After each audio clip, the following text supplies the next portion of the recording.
অবশেষে ভারতবর্ষ স্বাধীন হয়েছে, কিন্তু এখনো সেই অর্থনৈতিক আগ্রাসন বন্ধ হয়নি।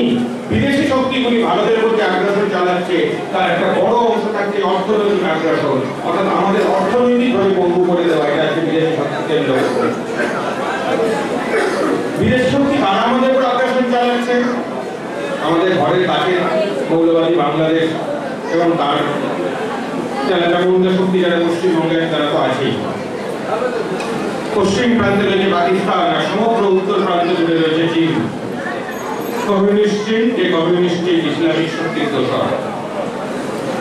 এরা কিরকম ভাবে আগ্রাসন চালাচ্ছে ভারতের উপরে?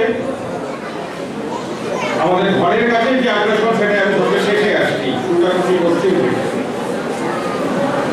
আমরা সকলেই জানি স্বাধীনতার পর থেকেই সমগ্র কাশ্মীর হচ্ছে পাকিস্তানের লালসা জর্জর আগ্রাসনের শিকার। একদিনের তলে কাশ্মীরকে তারা শান্ত থাকতে দেয়নি। কেন দেয়নি? প্রথম থেকেই লক্ষ্য তাদের যে কাশ্মীরটাকে পুরোপুরি ভারতের হাত থেকে পাকিস্তানের মধ্যে নিয়ে যাওয়া।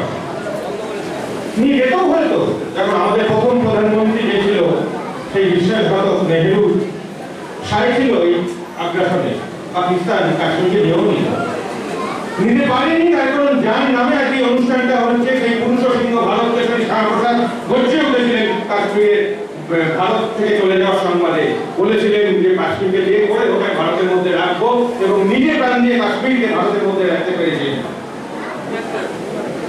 ওনার আত্মবলিদান বৃথা হয়নি, কাশ্মীর ভারতের মধ্যে ছিল। কিন্তু আমরা জানি দীর্ঘদিন কাশ্মীরে তা সত্ত্বেও বিদেশিরা অশান্তি চালিয়ে এসছে।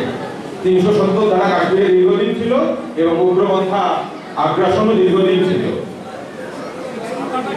এবার একটু অন্যদিকে